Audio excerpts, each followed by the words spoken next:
Kalau masalah tentang kerugian keuangan negara yang sebesar 300 triliun, itu saya sangat pesimis.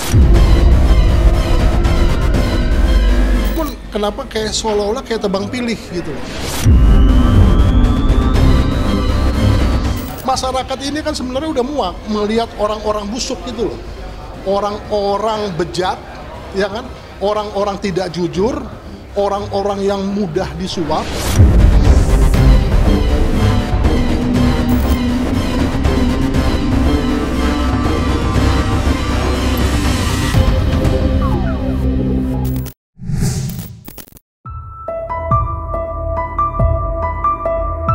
Di tengah heboh pemberitaan kasus kematian Vina Cirebon yang terus mengaduk emosi publik, sejenak condongkan kembali ingatan pada mega skandal korupsi PT Timah Tbk yang sedang menuju proses akhir, yakni persidangan. Pekan lalu, Kejaksaan Agung telah menyerahkan 2 tersangka ke Pengadilan Tipikor Jakarta Pusat sebagai tanda bahwa bandul perkara PT Timah Tbk sedang mengayun ke Pengadilan Tipikor. Mengiringi perjalanan 2 tersangka dan menunggu giliran tersangka yang lain, pakar hukum JJ Armstrong Sembiring lagi-lagi mendaraskan nada pesimisme atas penanganan kasus yang merugikan negara sebesar 300 triliun tersebut. Menurut pakar hukum yang juga mantan calon pimpinan KPK itu, masih ada kejanggalan besar dalam hal penetapan tersangka oleh penyidik Kejaksaan Agung. Saya merasa tidak puas juga ya. Kenapa saya katakan saya tidak puas? Karena kalau kita sudah mencoba melakukan pemetaan terhadap skema yang kita buat berapa waktu lalu, kenyataan itu masih ada kesenjangan. Untuk di sektor swasta, kita perhatikan ada perusahaan-perusahaan, misalnya saya katakanlah, misalnya perusahaan RBT, Refine Bangka Tin ya. Di situ kan yang dinyatakan tersangka itu baru 2 orang. Ya kan? Nah, sementara kalau kita bandingkan dalam perusahaan yang lain, misalnya perusahaan dari Venus Inti Perkasa. Venus Interperkasa itu hampir menyeluruh tuh orang-orang yang terkait dengan perusahaan tersebut dinyatakan tersangka oleh pihak Kejagung. Padahal kita melihat bahwa kualitas bobot perkara ya dari perusahaan atau 5 semester ini ya itu mempunyai kualitas yang ekivalen, yang sebanding nilai pertanggungjawaban hukumnya. Namun kenapa kayak seolah-olah kayak tebang pilih gitu loh.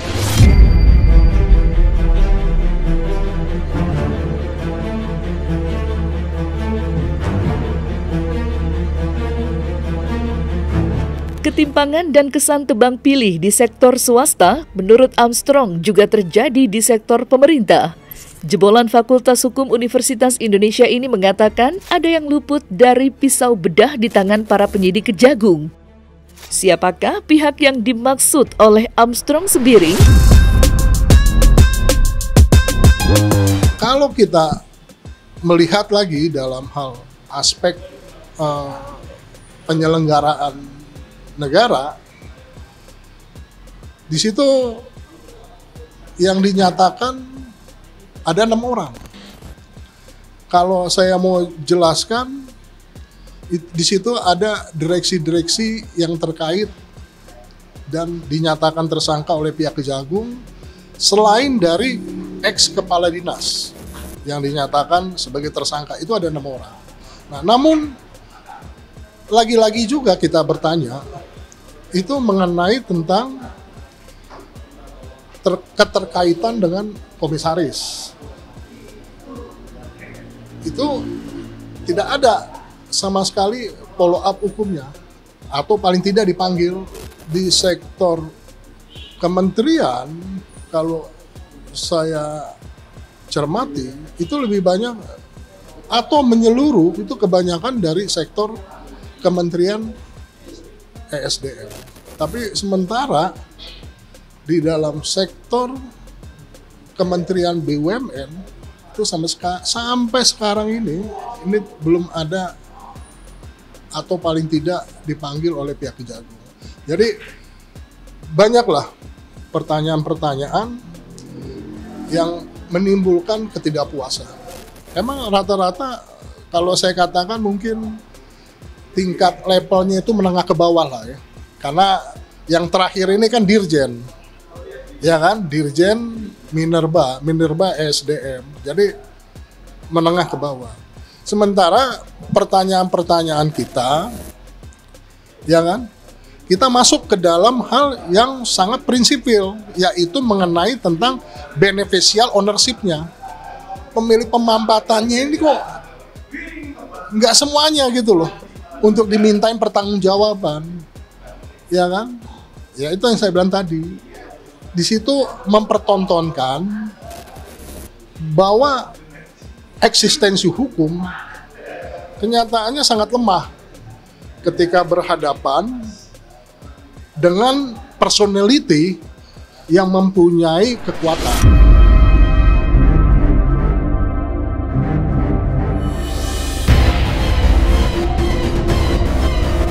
Dalam wawancara khusus dengan tim cumi-cumi.com, JJ Armstrong berkali-kali mengatakan pesimis dengan ketuntasan perkara mega korupsi ini. Keraguan bercampur rasa curiga Armstrong semakin kuat, manakala nama Robert Bono Susatya atau yang dikenal dengan inisial RBS seolah tak tersentuh lagi dalam perkara ini.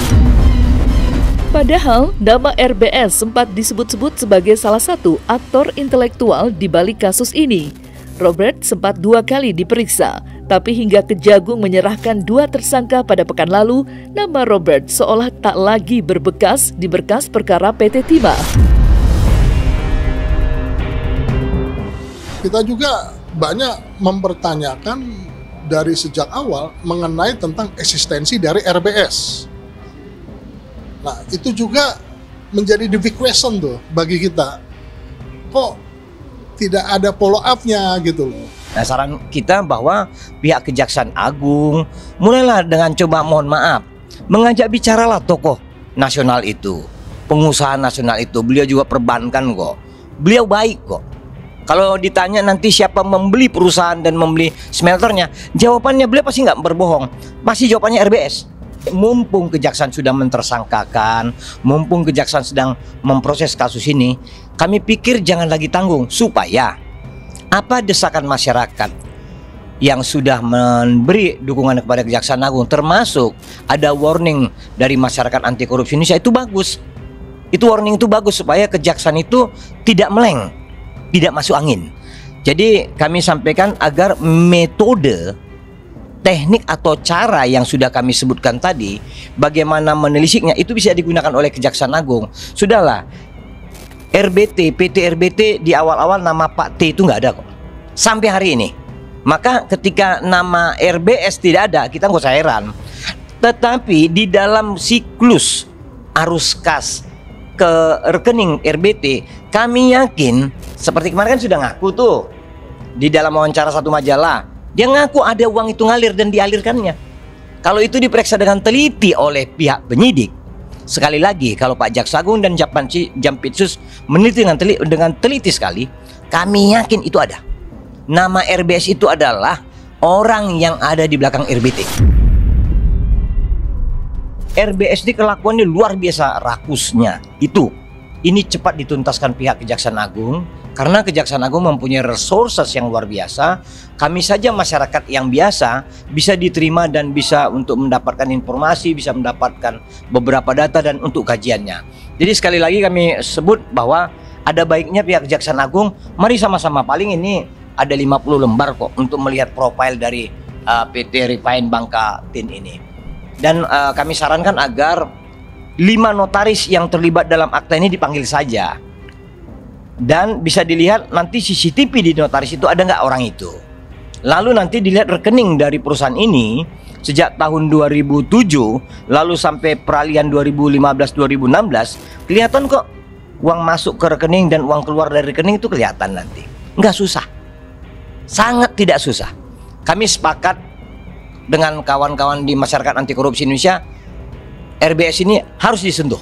Nah, itu kan sebenarnya jelas sekali ya, membuktikan bahwa jeratan hukum itu pada kenyataannya sangat lemah juga kepada orang-orang yang mempunyai power atau mempunyai semacam klik ya, klikan di belakang. Jadi hukum itu lemah di situ.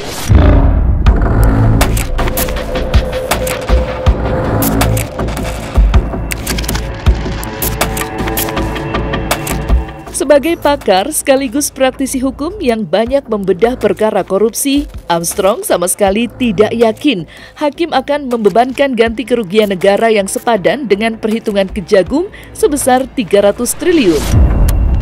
Armstrong mengkalkulasi beban ganti rugi yang diputuskan hakim nanti tidak lebih dari 5%. Saya sangat nggak yakin. Kenapa saya katakan saya tidak yakin? Ya. Kalau kita mencoba mereview kembali lah ya dalam kasus-kasus korupsi, terutama misalnya kayak kasus korupsi kelapa sawit.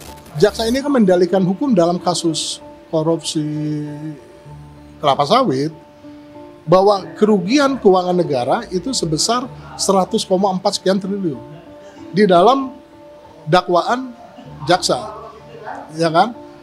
Nah, ketika dalam proses di pengadilan, ya, itu putusannya jauh sekali dari nilai yang didakwakan oleh jaksa. Nah, alasannya tadi saya katakan bahwa instrumen hukumnya itu tidak mengcover yang namanya kerugian kerusakan ekologis, gitu loh. Nah, jangan-jangan ini akan terjadi di dalam kasus korupsi PT Timah Tbk. Saya rasa kalau masalah tentang kerugian keuangan negara yang sebesar 300 triliun, itu saya sangat pesimis. Karena begini, kalau kita mengacu dalam perspektif hukum, di dalam Undang-Undang Pemberantasan Korupsi, ya, itu jelas kok mengenai tentang penggantian kerugian negara itu acap kali atau seringkali di dalam kasus-kasus korupsi yang besar itu tidak maksimal. Dasarnya karena ada pasal ya 18 ayat 1 huruf B. Di situ di dalamnya disebutkan bahwa jumlah maksimum pembayaran uang adalah sebanyak yang dinikmati dalam sebuah hasil korupsi. 3 variabel mengapa dari nilai kerugian keuangan negara dari 271 triliun menjadi 300, sekian triliun. Pertama ya, itu mengenai tentang mahalnya sewa menyewa. Itu berkisar antara 2, sekian triliun. Itu poin yang kedua, itu mengenai tentang penjualan biji timah. Itu kisarannya tuh 26, sekian triliun. Nah, yang terakhir itu mengenai tentang kerugian lingkungan ekologis. Itu nilainya 271, sekian triliun. Nah, dari 3 poin tersebut itu kalau dijumlahkan itu nilainya 300, sekian triliun. Jadi bisa kita konklusikan ya, mungkin hakim nanti akan menerjemahkan yang disebut dengan kerugian keuangan negara itu mungkin hanya kisaran antara 2 sampai 5%. Menurut Armstrong, hakim akan kesulitan menerjemahkan angka kerugian 300 triliun yang didakwakan jaksa. Pasalnya, instrumen hukum dalam hal ini Undang-Undang Nomor 20 Tahun 2001 terkait tindak pidana korupsi tidak mengcover kerusakan lingkungan sebagai kerugian negara dalam konteks perkara korupsi. Dalam pasal 18 ayat 1 huruf B, ya, kerugian penggantian negara itu sebenarnya kalau dimaknai atau secara harafiah itu kerugian yang memang sebanding dengan sebanyaknya tindakan hasil korupsi yang dia nikmati, dan tidak ada penjelasan secara luas ya mengenai tentang dalam aspek kerugian ekologis ya. Karena kita tahu dampak dari adanya korupsi di PT Timah Tbk ini kan memberikan implikasi adanya kerusakan lingkungan. Tapi kan kerusakan lingkungan itu kan tidak mereka nikmati. Yang ini yang menjadi dilematis nih. Kita tidak mempunyai instrumen hukum untuk bisa menerjemahkan yang namanya kerugian akibat dari kerusakan lingkungan. Makanya kita kembali lagi, jadi kita juga jangan juga terhipnotis gitu loh dengan ada nilai yang begitu besar, fantastis ya kan. Tapi pada implementasi di pengadilan, pada kenyataannya nggak segitu nilainya. Makanya langkah yang paling baik sebenarnya seminggu 2 minggu sebelum perkara kasus PT Timah Tbk itu dilimpahkan ke pengadilan, aparat penegak hukum dalam hal ini Kejagung memberikan perspektif hukum kepada masyarakat. Biar masyarakat juga akhirnya bisa menilai gitu loh secara terang benderang dalam setiap kasus korupsi gitu loh. Kalau memang ini ada kendalanya, diuraikan A, B, C, D dan sebagainya. Kalau nanti ada nilai keunggulannya atau ada nilai optimistisnya, itu dia dijelaskan A, B, C. Jadi masyarakat juga jadi sangat paham. Realistis. Iya, nah ini kan belum ada pemberdayaan seperti itu. Jadi menganggap kalau masyarakat bahwa koruptor itu harus dihukum mati, itu sesuai dengan hukum kita gitu loh. Bahwa koruptor harus dibubarkan perusahaannya, sekalian juga dinyatakan tersangka itu pelakunya, itu sesuai dengan hukum kita. Begitu juga kalau koruptor dimiskinkan, itu udah sesuai dengan hukum kita. Kalau koruptor itu juga dirampas asetnya, itu juga udah sesuai dengan hukum kita. Padahal itu nggak demikian.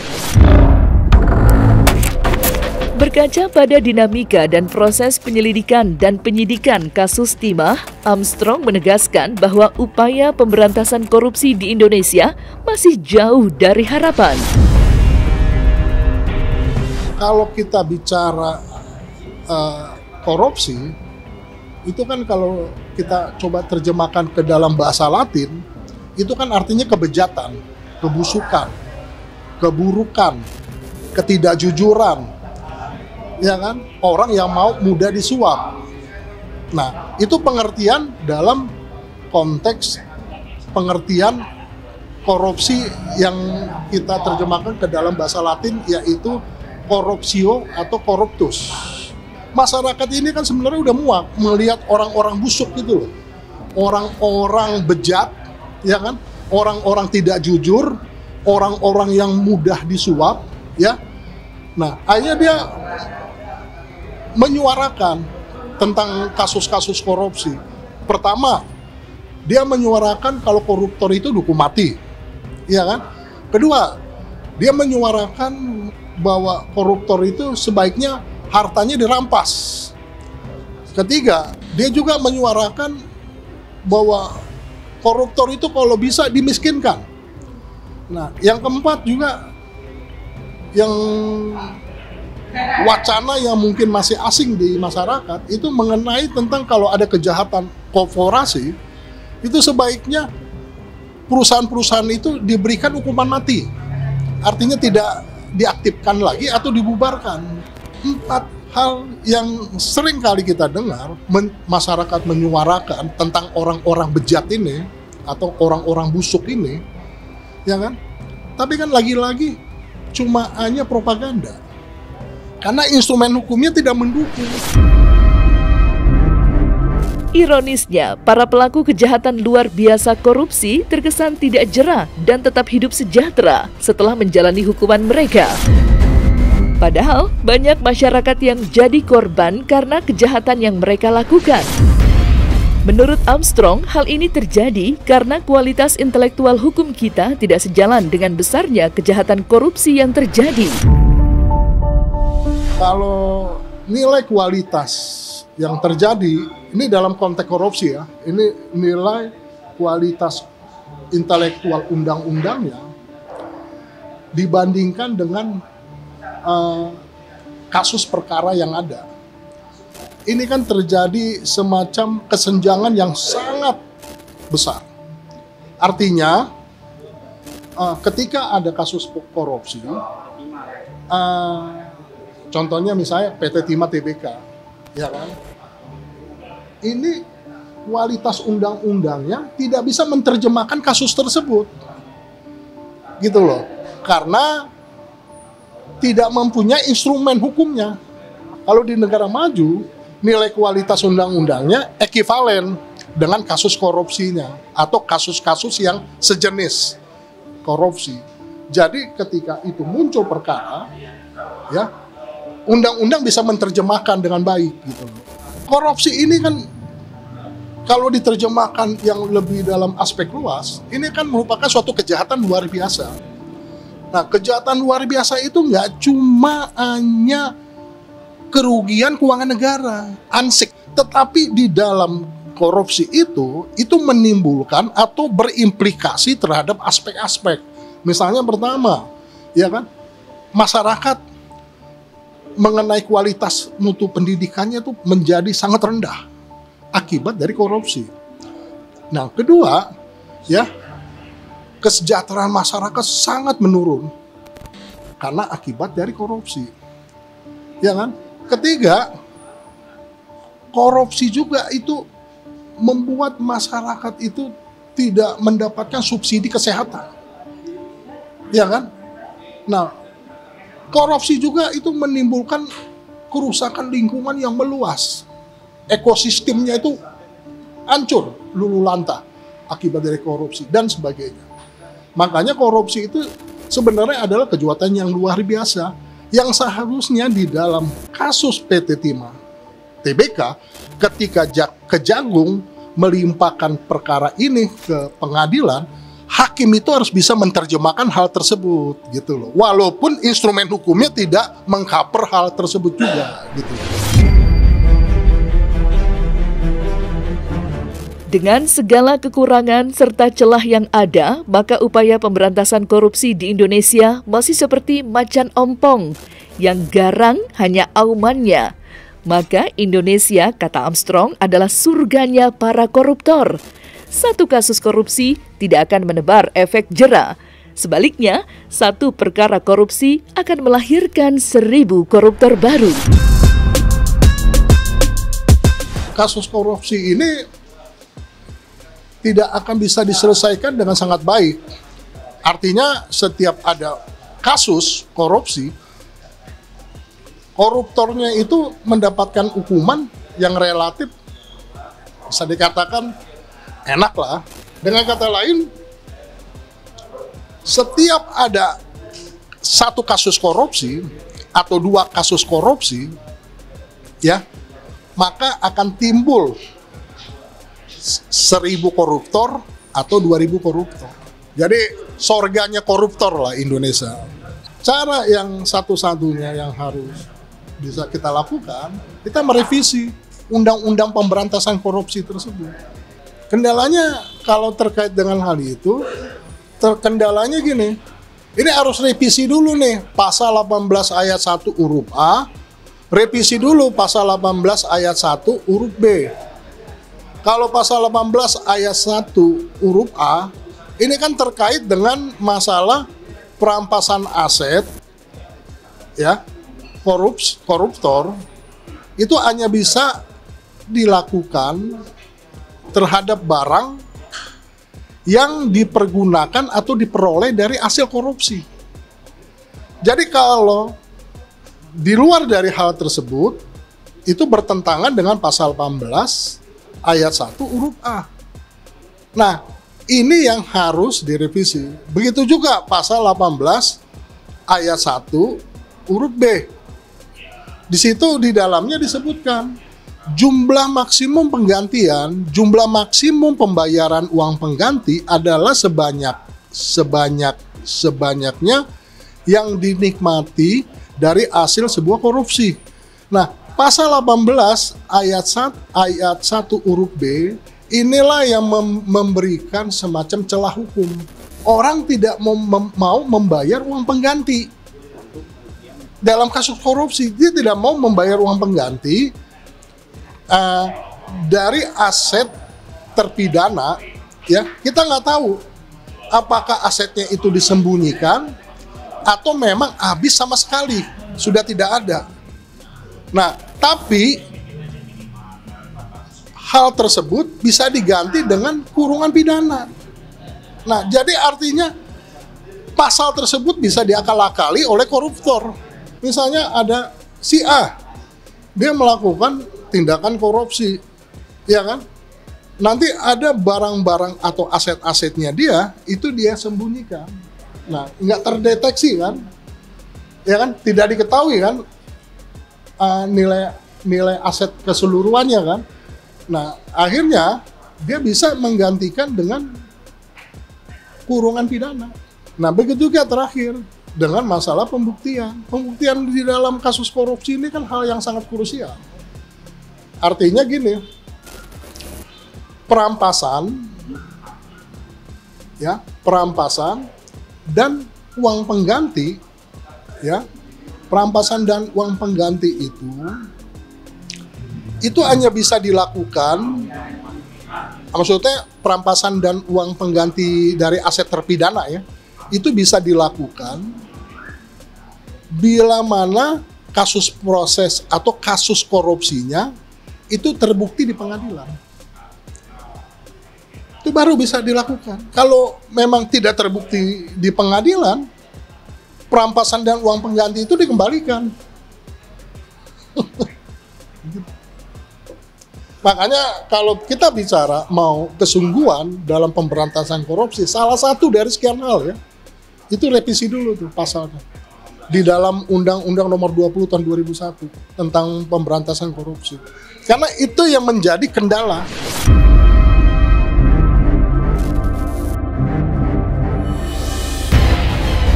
Nah, selesai sudah Cumi Lovers, saksikan terus Cumi Camp In-Depth, kabar lengkap, mendalam, dan akurat dari narasumber terpercaya.